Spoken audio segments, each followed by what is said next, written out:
Eu vou entrar numa área que não é a minha, mas a gente conversa um pouquinho. Senhor, muito obrigado por esse domingo tão especial, que é o domingo da ressurreição, em que a gente tem a esperança de um dia estarmos vivendo eternamente ressurretos e com aqueles que são crentes e se converteram ao longo da história. Obrigado pela esperança que isso nos dá, obrigado por esse domingo tão especial e nos dá de fato um domingo diferente aqui na igreja, de louvor, de adoração, de transformação. Esse é o meu pedido e gratidão em nome de Jesus. Amém. A gente sempre faz café da manhã, né? Muitos anos, eu acho que foi o primeiro domingo de Páscoa em que a gente não fez o café, até que foi bom, né? Porque tá frio, né? Tá friozinho hoje, mas a gente teria que fazer no salão ali, mas enfim. Acabamos com uma tradição hoje aqui na igreja, né? Turma, nós vamos conversar hoje sobre teologia bíblica. A teologia bíblica, ela tem um papel dentro da teologia. A nossa aula, inclusive, vai ser um pouco mais rápida. Quer que diminui? Posso diminuir um pouquinho aqui, Sérgio? Nossa aula vai ser um pouquinho mais rápida, terminará às 10h10. Mas teologia bíblica é um tipo de disciplina que eu nunca lecionei. Estudei tanto na época de seminário quanto no mestrado, mas a teologia bíblica ela vem logo, digamos assim, logo depois da exegese do texto, de textos, digamos, individuais, e já a gente vai definir o que é, pelo menos o que é uma das possíveis definições do que é teologia bíblica, e a partir dessa definição eu quero trazer de forma muito rascunhada uma teologia bíblica do tema da Páscoa. Ela vai lidar praticamente só com o Antigo Testamento, não vai dar tempo de lidar com a transição que há no Novo Testamento, do que a gente chamaria de Páscoa Ceia. Então eu só vou ter um slide de conclusão que menciona isso, mas não ia dar tempo com tudo que nós vamos ver aqui na nossa ideia de teologia bíblica. Vamos definir o que é isso e depois nós vamos aplicar o tema da Páscoa, ok? O que é teologia bíblica? É isso que nós vamos definir agora. Eu estou usando a definição do Voss, né, do Gerhard Voss, ou Voss, porque dos manuais de teologia bíblica que eu li, eu acho que foi uma definição mais fácil e mais interessante para a gente. E há outras formas e há outras perspectivas, ok? O Voss, ele escreve, salvo engano, há uns 60, 70 anos atrás. Você sabe, Helder, quando que ele escreve? Isso então, é isso mesmo. Então, ele é um cara reformadão, mas eu gosto muito do jeito dele, né? Ele tem certa profundidade em alguns aspectos, e eu estou usando a definição dele. Ele vai falar o seguinte: veja, a fonte o que a gente chama teologia bíblica, teologia sistemática, não quer dizer que um é bíblico e o outro não é, ok? Mas é a forma de organização da disciplina que muda. A gente chama de teologia bíblica quando a gente está olhando um determinado tema dentro das Escrituras a partir da ideia de uma revelação progressiva. O que eu estou dizendo para vocês? A gente tem revelação de quem Deus é em Gênesis? Tem? Tem ou não tem? Tudo que a gente pode saber que a Escritura fala sobre quem Deus é está em Gênesis? Não, tem em outros livros. Eu vou ter que entender a compreensão judaico-cristã de quem Deus é, começando em Gênesis. Mas eu posso dar uma olhada de como Moisés, o autor de Gênesis, pensava sobre Deus e depois comparar, por exemplo, com o que Davi pensava sobre Deus. Vocês acham que Davi vai ter um entendimento maior, um pouco mais completo ou um pouco menos incompleto? Ou vai ser igual de Moisés? O que vocês acham? Mais completo? Por que você acha que é mais completo, Cassiano? Então ele já tem acesso a mais revelação do que Moisés, ok? Não que Moisés, talvez pessoalmente, não tivesse uma compreensão muito ampla de quem Deus é, mas aquilo que Moisés escreve, nós ainda vamos ter muito mais revelação posterior. Veja, quando alguém traz revelação inicial, está tudo certo, mas não está completo. Eu sempre uso um slide, que não vou usar hoje por causa de tempo, que é a mesma coisa quando a gente fala, temos adolescentes aqui, eu vou falar. Como que os bebês nascem? Como que eu explico para uma criança de 3 anos? É diferente de uma criança de 10 anos. E é bem diferente de uma criança de 32 anos. Mas eu posso dar informações certas. Eu posso falar de sementinha. Mas depois, com 32 anos, eu posso dar alguns detalhes um pouco mais vívidos do processo de como os bebês nascem ou vêm ao mundo, ok? Mas eu não preciso mentir, eu não preciso falar, não, é cegonha, né? Aí depois com 10 anos fala, né, essa cegonha, ela tem nome, né? E, não, eu não preciso usar cegonha, eu posso usar papai e mamãe, por exemplo. Então você vai ampliando o conhecimento conforme vai chegando à maturidade. Me parece que na história da revelação é assim. E o Gerhard Voss ele vai falar que estudar teologia bíblica é estudar a história da revelação bíblica especial. Ou seja, conforme a revelação vai progredindo, a gente vai vendo como um conceito se desenvolveu. Ok? Então, ele está falando uma estruturação histórica de um tema, dentro da revelação, de Gênesis e Apocalipse. Que aí depois você vai ter a teologia histórica, que é pós-revelacional, depois da revelação. Mas dentro da revelação, de Gênesis até Apocalipse, o primeiro livro revelado, não sei se é o primeiro escrito, talvez Jó seja anterior, alguns vão dizer, outros não, mas enfim, você tem uma revelação, não, Jó tem que ser posterior, mas enfim, você tem uma revelação que ela começa, se desenvolve e ela termina. A teologia bíblica estuda essa história dentro do cânon, dentro aqui dos 66 livros, como que esses conceitos vão se desenvolver, ok? Então, na teologia sistemática, a organização é diferente, é uma organização lógica. Você pega um tema, você pode estudar ele cronologicamente na escritura, mas para mim é mais importante nesse tema a gente lidar com conceitos lógicos categorizados. Então, por exemplo, eu vou lidar com o tema de quem Deus é, eu posso tratar uma definição de Deus que vem do livro de Salmos, ok? Então, não preciso começar do começo, eu quero definir, eu pego o texto bíblico que melhor define aquele tema específico. Mas na teologia bíblica me importa a história da revelação. E nós vamos então começar a falar de uma teologia bíblica da Páscoa. Então nós vamos ver quando que a Páscoa ela é trazida como tema na primeira vez, que adivinha? Onde é? Em Êxodo, ok? A Páscoa tem começo. Se você for fazer para uma teologia bíblica da circuncisão, eu vou começar onde? Em Gênesis, talvez que o episódio de Abraão. Agora, se eu for fazer uma teologia bíblica da salvação, eu começo em qual texto? Gênesis.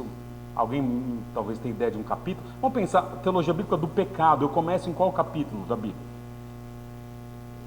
Gênesis 3, ok? Da salvação provavelmente está lá também. O embrião ali do que é, enfim.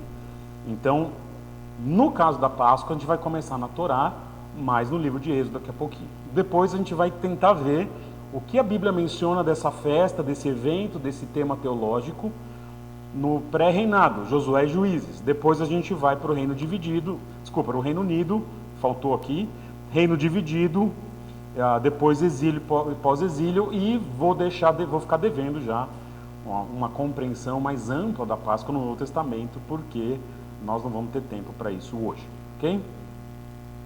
Como começou a Páscoa, turma? Dá o contexto histórico para mim, como que ela começa? O povo vai sair do Egito. Então eu estou pressupondo, nós lidamos com a introdução ao Antigo Testamento, os períodos históricos, vamos pressupor que todo mundo compreende mais ou menos que período nós estamos, quando em algum momento ali nós tivemos Abraão, Isaac e Jacó, depois de Jacó um dos filhos é José, ele é vendido pelos irmãozinhos amigos, lá para o Egito, e aí depois passa uma grande fome em Canaã, a família de Jacó reencontra com José, e aí José leva, vem todo mundo para cá, e eles ficam 400, 430, 450 anos ali no Egito, e aí Deus levanta um homem chamado Moisés para que haja a libertação do povo. Então é aqui que nós vamos começar a lidar com Páscoa, ok? Então, pega minha Bíblia, por favor. Isso. Já vou pedir que você abra comigo Êxodo capítulo 12. Ju, traz aquela aguinha pra gente, leva isso daqui, por favor. E liga o ventilador, já que estamos... Já faz o combo, por favor, né? Êxodo capítulo 12 é o texto que a gente vai lidar com Páscoa. Ok? É a primeira grande revelação do que é a instituição dessa festa judaica que comemora um episódio específico da história de Israel. Eu vou usar um pressuposto com vocês aqui que eu sempre uso em aula. É uma tese minha, mas eu não sei se... Vamos ver se ela funciona aqui também. A minha tese é que a Gênese, já falei para vocês, determina a ontologia. Lembra disso? Lembra disso? O que eu estou dizendo? Como alguma coisa começou, vai trazer elementos de como aquela coisa é na sua essência. Então, quando algo ou alguém, ou uma instituição, uma festa, ou um evento, uma pessoa começa, a forma como ela começou vai determinar elementos da sua essência posterior. Então, por exemplo, eu quero conhecer a essência humana, eu tenho que estudar o quê? Em primeiro lugar, como o ser humano começou. Eu quero compreender a essência do pecado. O que eu tenho que compreender? Como o pecado começou. Eu quero compreender a essência da salvação. Eu tenho que compreender como ela foi estabelecida inicialmente. Enfim, eu vou aplicar um pouquinho dessa ideia aqui. Se eu compreender o começo, o início da Páscoa, esse texto de Êxodo capítulo 12, vai me dar a ideia do que é a essência dessa celebração e desse significado teológico do evento. Beleza? Então, nossa proposta é a Gênese determina a ontologia, ok? Então, qual que é a Gênese? Como que é o começo da Páscoa? Isso está em Êxodo capítulo 12, no próximo slide a gente vai começar a conversar desses versículos aí. Então, a forma como a Páscoa vai começar vai trazer para mim elementos essenciais da sua celebração posterior e do seu significado posterior, ok? E a gente vai poder avaliar se há continuidades ou descontinuidades nos outros textos que lidam com Páscoa no progresso da revelação. Mas sempre o texto inicial, na minha opinião, o texto inicial de alguma coisa, ele precisa ser olhado com carinho. Não porque os outros textos sejam menos importantes, mas é a mesma coisa de uma casa. Se você tem um dinheiro limitado e você tem que investir num bom alicerce ou num bom acabamento, você vai ter que escolher onde você vai pôr. Você vai investir mais dinheiro no quê? Porque acabamento você troca, né? Puxa, vamos economizar na ferragem, Flavinho? Diminui. Gente, né? Então a gente vai olhar esse fundamento histórico, factual, teológico, e depois a gente vai vendo como ele é replicado na história. Tá? Já estamos acabando a aula pelo horário, né? Então tá bom. Então foi boa a aula, terminou, tá bom? Né? Eu fiz um resumão do capítulo, ok? Então, versículo 2 de Êxodo 12, abre aí comigo. Menciona que a Páscoa vai ser comemorada, acho que se eu não me engano, no 14º dia do primeiro mês do calendário judaico. Eu não tenho certeza dessa questão do calendário judaico, eu não conheço, não é minha... Mas ele está dizendo o primeiro mês, eu acredito que de alguma forma é o primeiro mês. Esse deverá, versículo 2, deverá ser o primeiro mês do ano para vocês. Por que primeiro mês? Por que a celebração da Páscoa é no primeiro mês? Oi? Pode ser um novo começo, mas estamos indo além do que... Para mim, tem uma questão... É importante. Só isso. Primeiro mês, vai ser no primeiro... Isso vai marcar o ano de vocês. Como? Com a Páscoa. Então, eu posso dizer que é importante. Se é um novo começo, a gente pode olhar outros textos para ver se indicam isso. Mas que é importante é. Não é, você celebra no 8º mês do ano, no dia 23. Não, é no primeiro mês. Ok? Então já começa o ano. É um evento que tem que marcar o calendário. É isso que eu posso dizer até aqui. Versículo 3, ele vai mencionar o cordeiro. Cordeiro macho, olha lá. Digam a toda a comunidade de Israel, então a toda a comunidade, é uma coisa nacional, que no 10º dia deste mês todo homem deverá separar um cordeiro ou um cabrito para a sua família, um para cada casa. Aí fala se for pequena demais e tal. Versículo 5 vai dizer, devia ser do 3 ao 5 ali, o animal escolhido será macho de 1 ano sem defeito e pode ser cordeiro ou cabrito. Então, a ênfase até o versículo 5 é o cordeiro. Então, come uma família, se for muito grande, é para 2 famílias, né? Quanto pesa um cordeiro, vocês sabem, não? 15 quilos? Dona Ângela? Nossa, minha mãe... Eu perdi tantos anos da minha vida, minha mãe sabia fazer um cordeiro e nunca... Deve ser uns 30. Eu ia chutar isso. Mas de 1 ano talvez seja menos, né? Um ano é bem menos. A Molly, que é um animal que tem 80 quilos agora, tá meio gordinha, né? Ela tinha no primeiro ano, ela tinha uns 35 quilos. Então nós vamos falar de uns 20 a 25 quilos com as entranhas. Então 15 quilos de carne, 12 quilos, é bastante, hein? Qual foi o último churrasco de 12 quilos que você fez, né? Flávio foi ontem, né? Mas o Flávio não está aqui, desculpa, não pode zoar quem não está. Não, a Kátia está aqui, Kátia, é isso aí. E aí no versículo 6 menciona como é o sacrifício ao pôr do sol. Versículo 7 fala do sangue, que é passado nas laterais e na viga de cima das portas. No versículo 8 fala como que é o preparo. Carne é feita assada no fogo, não é cozida. Os pães são sem fermento e ele é temperado com ervas amargas. Que, com todo respeito, Felipe, eu sempre penso no como chama lá, aquele verdinho lá? Wasabi, né? Não tem nada a ver com wasabi, tá? Né? Então, é alguma coisa que não é agradável, né? E isso vai até mais ou menos vai até o versículo 8 e depois, cadê aqui? Vai até o versículo 11, desculpa. Fala como eles devem comer, até o versículo 10, e depois não sobra nada, o que faz aí com a cabeça, pernas, enfim, o que come, como que não come. Chega no versículo 11, aí ele muda levemente de assunto. Então, na revelação bíblica inicial do que é a Páscoa, dos versículos 1 ao versículo 10, o foco é o cordeiro, é essa refeição que envolve o cordeiro e o que se faz com o sangue desse cordeiro. Interessante, né?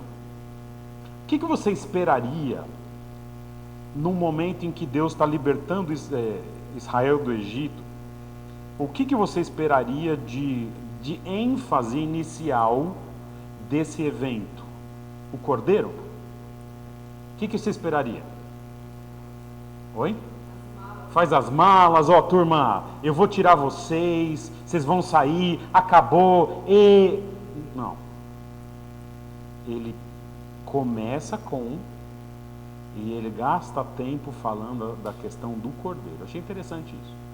Você olha esse texto e vamos ver, aparece libertação aqui, vai ter a festa dos pães sem fermento em algum momento aqui, mas o cordeiro é trazido com detalhes essa refeição aqui e essa questão do sangue e tudo mais. Versículo 11 ele vai dizer, olha, vocês têm que comer prontos para sair, todo mundo arrumadinho para caminhar. Versículo 12 ele menciona o juízo sobre o Egito. Versículo 13 ele fala, aqui eu vou ler com vocês, o sangue será um sinal para indicar as casas em que vocês estiverem. Quando eu vir o sangue, passarei adiante. A praga de destruição nos atingirá quando eu ferir o Egito. Ele menciona o sangue como aspecto importante do sinal de livramento. E versículo 14, ele menciona algo sobre a festa, que ela vai ser um memorial perpétuo.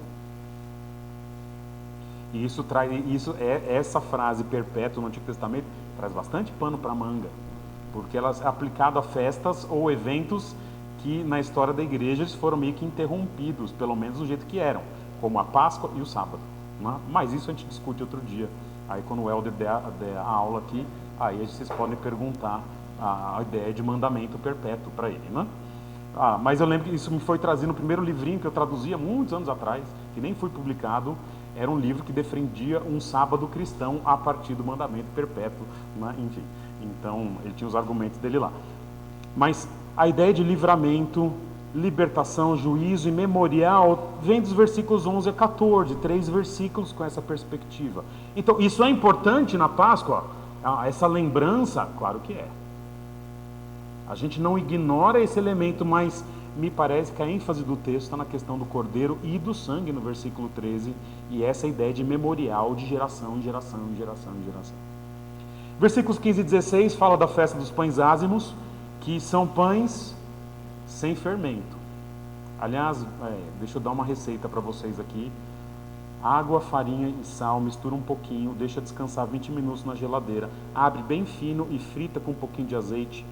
Pão pita, feito em casa, melhor receita da sua vida para comer com coalhada, ok? Não tem nada que ver com isso daqui, mas enfim. Mas é um pão sem fermento, né? Então, que vai ser a festa que vai durar 7 dias. E ela vai ter um significado que é revelado posteriormente na Escritura. O pão sem fermento é para lembrar que tudo foi feito às pressas. Por quê? Fermento é o quê? Maurício, o nosso momento aqui. Você vai fazer... Mas, gente, não falei nada. Maurício, aquele pãozinho lá, viralizado seu lá, e aí, quanto tempo demora para crescer? 1 hora. Tem 2 crescimentos ou um só? 2. Você viu? É profissional. Depois você passa o link para os irmãos verem aí, né? Ele tem um vídeo de milhões de visualizações fazendo pão. Vocês sabiam disso ou não? Sabiam? Ele só não é um youtuber porque é humilde, né?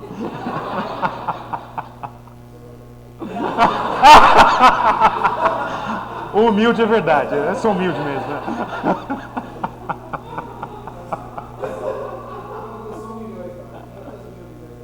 Não, ufa, tá bom, gente. Mas demora, né, para crescer o pão. Eu já fiz, o pão é bom, hein? Demora, mas aqui não. Eles querem 7 dias, se lembrando que eles saíram às pressas. Então, a questão do livramento ela não é esquecida, mas está em 2 versículos da revelação inicial. Aqui não é o foco do texto. E depois, versículos 43 a 49, nos revelam quem vai participar da festa da Páscoa. E nesse miolinho aqui, fala das pragas e da saída, enfim, conta a questão mais histórica. Mas no final fala quem deve participar, como participa e tudo mais. Esse é o texto que revela a Páscoa para a gente.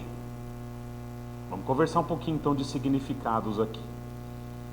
Então, uma das maiores ênfases do texto está na figura do cordeiro.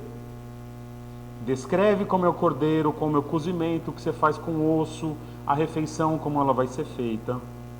E o livramento aparece como tema importante. Vocês enxergam? Então tá. Mas as questões cerimoniais aqui, elas são relevantes, porque ficará como memorial perpétuo, ok?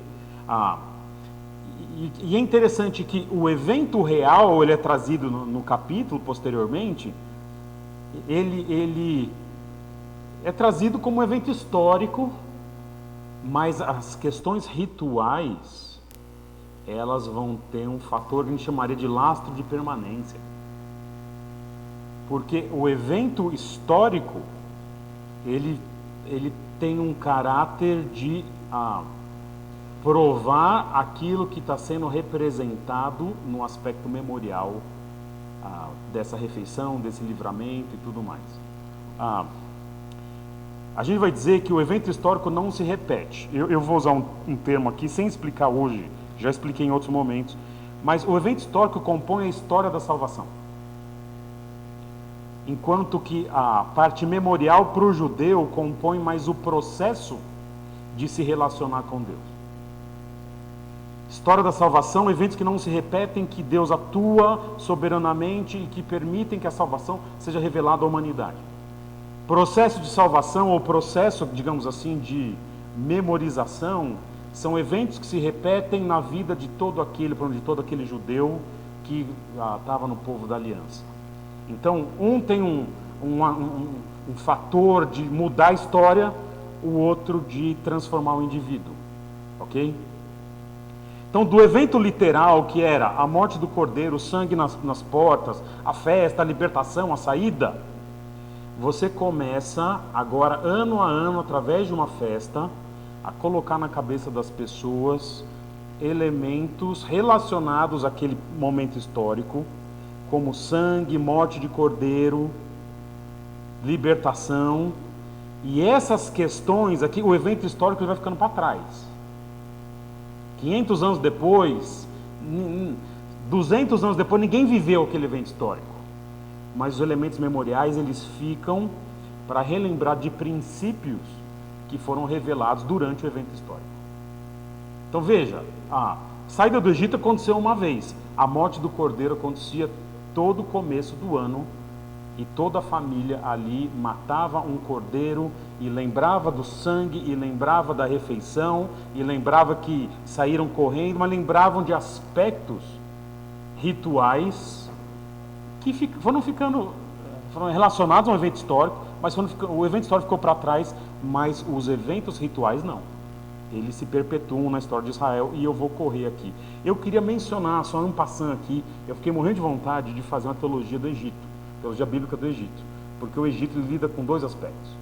O Egito ele é a epítome da opressão e da maldade por um lado, mas é também um lugar de fuga e libertação por outro.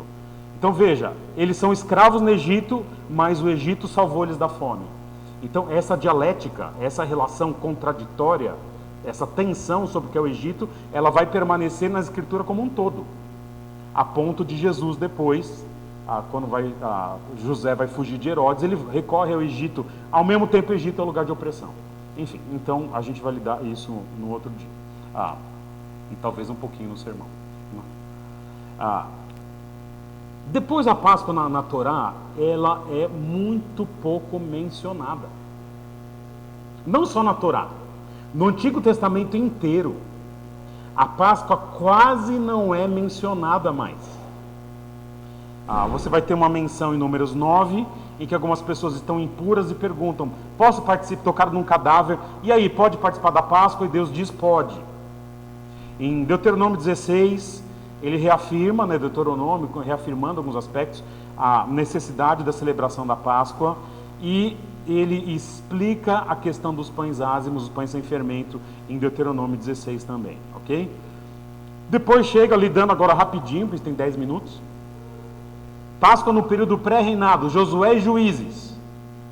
É mencionado uma vez no livro de Josué, a celebração da Páscoa, no Josué capítulo 5, quando eles se estabelecem, estão chegando ali na terra e vão circuncidar os israelitas, e eles celebram Páscoa ali nesse momento em que toda uma geração de jovens israelitas não tinha sido circuncidada no deserto, e agora para entrar na terra eles vão ser circuncidados, e é a ocasião da Páscoa, eles celebram, isso é revelado no texto bíblico. Em Juízes não é mencionada a Páscoa. E aí, se você só lê o livro de Juízes, você fala, provavelmente eles não celebraram, porque Juízes, cada um está na sua, e as pessoas não estão preocupadas com a lei. Não é isso, a gente vai ver posteriormente. Mas, provavelmente a Páscoa foi celebrada, mesmo numa época como de Juízes, em que não havia, digamos assim, uma liderança fiel em Israel. A Páscoa, a gente não sabe pelo livro de Juízes, mas não se menciona a Páscoa em Juízes. Falando do período do Reino Unido, Saul, Davi e Salomão. Há uma curta referência à Páscoa celebrada por Salomão em 2 Crônicas 8:13, próximo ali, se eu não me engano, da dedicação do templo. Ok? Mas considerando-se que quando os reis, Saul, Davi ou Salomão faziam algo errado, Deus reprovava abertamente, não há nenhuma reprovação divina quanto à não celebração da Páscoa para esses 3 reis. Então a gente pressupõe que a Páscoa era celebrada todo ano, primeiro mês, 14º dia, matava o cordeiro, 7 dias de pães sem fermento e tudo mais. Eu estou voando aqui, tá?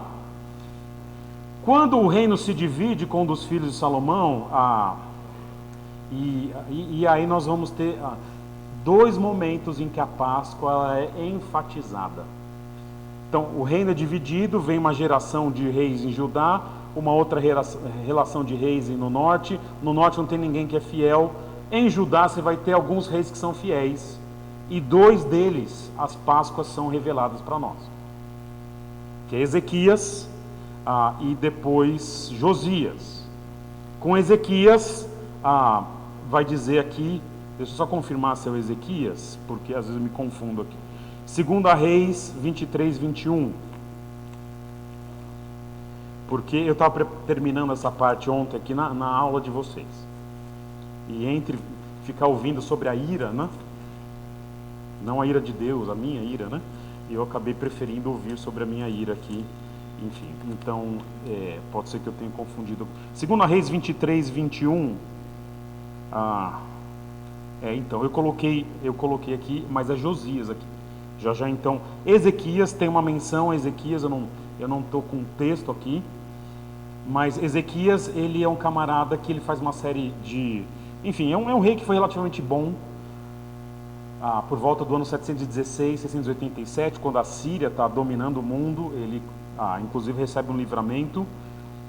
Mas quando Josias, que é um rei posterior, que é um rei do ano 640, ele celebra a Páscoa.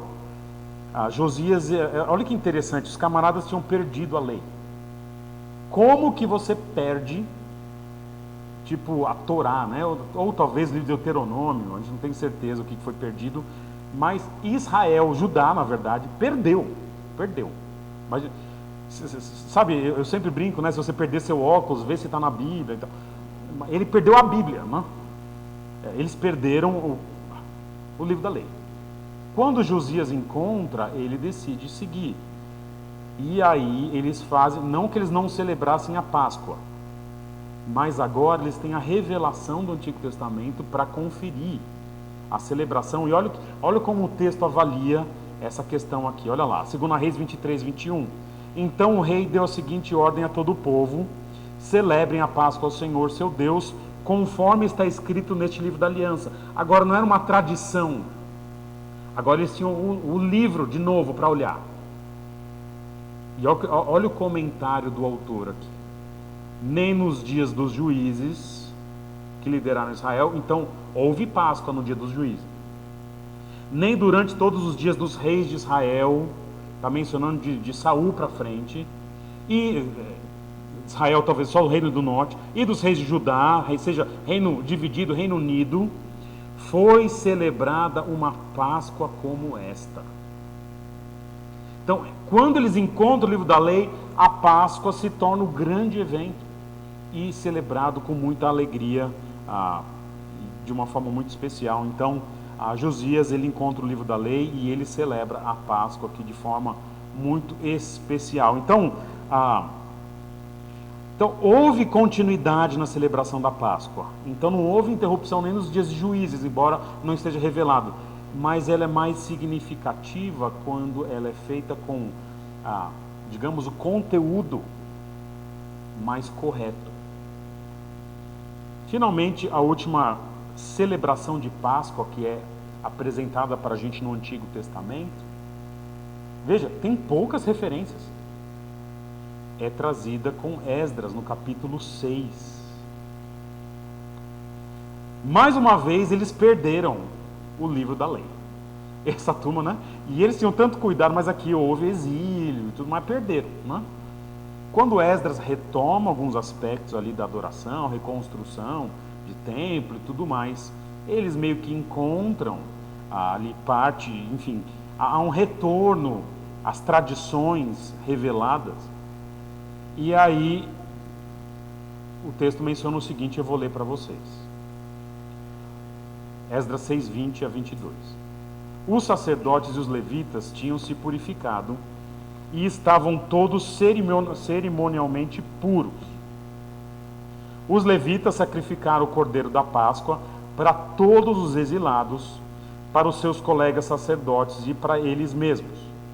Assim, os israelitas que tinham voltado do exílio comeram do cordeiro juntamente com todos que se haviam separado das práticas impuras de seus vizinhos gentios, a fim de buscarem o Senhor, o Deus de Israel. Olha que interessante.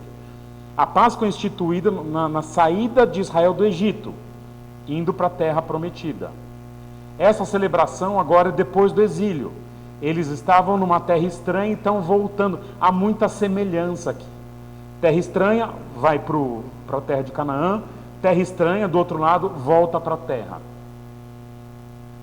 Durante 7 dias, eles celebraram com alegria a festa dos pães sem fermento que vinha colada à Páscoa.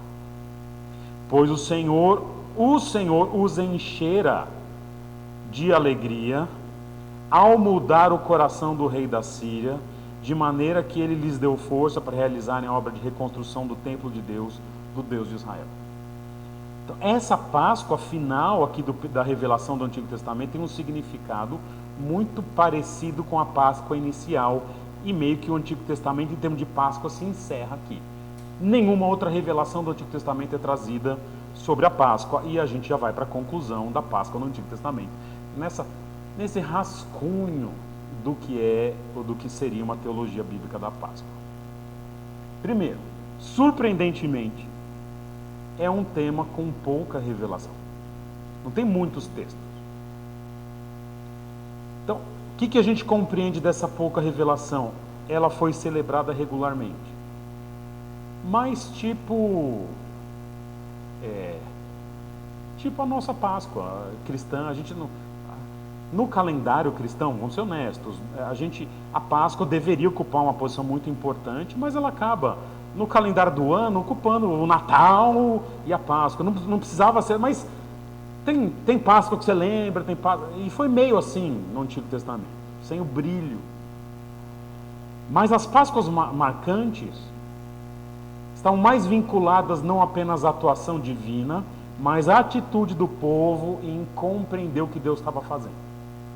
Que é quando ela é instituída em Êxodo 12, depois com as renovações de Ezequias e de Josias, em que a Páscoa ela é diferente porque Deus está atuando no povo, e quando eles estão numa situação análoga ao início da Páscoa, retornando do exílio. O que a gente pode concluir assim, num rascunho? A festa é importante, Deus instituiu, mandamento perpétuo para o povo judeu. Mas que não é a festa em si, ela continua, mas talvez seja a atitude que torna aquela Páscoa inesquecível ou representativa do ponto de vista teológico. Ok? Então, sempre teve, mas quando o povo está mais disposto a compreender o seu verdadeiro significado de morte do cordeiro e libertação, nessa ordem, parece que Deus torna aquele momento um pouco mais significativo em termos memoriais e em termos de ensino para o Antigo Testamento. Um slide para a gente terminar aqui. Quando chega nos Evangelhos, a Páscoa ela tem a gente poderia que lidar com Páscoa no período intertestamentário, aqui não vamos lidar. Mas quando chega no período dos Evangelhos, 400, 500 anos depois de Esdras, a Páscoa ela é muito importante na narrativa do Novo Testamento. Ela emoldura o ministério de Jesus, não a vida, mas o ministério. Ele começa numa Páscoa, João 2,13, e a morte de Jesus acontece numa Páscoa 3 anos depois. O Novo Testamento ele retoma aquela ênfase inicial de que o cordeiro é uma parte importante, o sacrifício do cordeiro é uma parte importante, digamos assim, do ritual memorial da Páscoa. A ponto de Jesus, em João, já no capítulo 1, ser revelado: eis o Cordeiro de Deus que tira o pecado do mundo. Então, o elemento central da revelação de Êxodo 12, a gênese da Páscoa, mostra que o Cordeiro compõe a ideia da ontologia, da essência da Páscoa. E tanto é que os evangelhos retomam o quê? Não tanto a questão da libertação, ela vai ter esse efeito depois, vai falar de pães ázimos no texto de Coríntios, por exemplo, mas a Páscoa tem uma ênfase inicial muito importante na figura do Cordeiro nos evangelhos. Então, o que nós vamos fazer, e a gente teria que trabalhar bem isso daqui, e eu teria que pensar bastante ainda, mas quando a instituição da ceia, a gente vai entender que, sob certos aspectos, a ceia substitui a Páscoa, no sentido de que o Cordeiro morre na última Páscoa, e agora alguns elementos, digamos assim, memoriais, continuam, outros não, que são o pão e o vinho, que representam a morte do Cordeiro Pascal, Cristo, mas também fazem referência a aspectos do processo de salvação e aspectos futuros escatológicos à vinda de Jesus. Então a gente vai puxar da Páscoa aspectos memoriais do cristianismo também, que agora tem a morte de um cordeiro de uma vez por todas, e essa morte é celebrada no pão e no vinho, não mais na morte do cordeiro. Até os irmãos da igreja no passado, acho que hoje, para não ter ninguém aqui dessa geração, né, nessa igreja aqui, alguns irmãos matavam um cordeiro na Páscoa. Não, a gente tem uma Páscoa meio judaica, tal. Tá bom, pode matar o cordeiro. Mas a minha pergunta era: mas você vai comer com erva amarga ou não? Não, o pessoal põe manjericão, hortelã, né? Mas enfim, a gente não precisa disso. Pode comer o cordeiro, mas não, a gente já tem outros elementos memoriais que ficam para a vida da igreja, que indicam que aquela morte foi definitiva, mas que aquela morte ela retoma um processo de salvação que afeta a igreja toda, que é a morte de Jesus, mas também aponta para um futuro de que aquilo que aconteceu ali nos evangelhos, um dia a gente vai celebrar nessa ressurreição, junto com o Cordeiro à mesa, juntos, não mais precisando matar ninguém ou nenhum animal, ou trazer uma nova morte substitutiva, representando, enfim, uma morte que já aconteceu. Enfim, mas aí nós temos que trabalhar no Novo Testamento, e isso fica para a próxima Páscoa, provavelmente. Perguntas? Pensem nisso daí, depois do intervalo a gente retoma com o culto. Nós temos que terminar agora. Bom intervalo para vocês, para a gente, e daqui a pouquinho a gente retoma com o culto.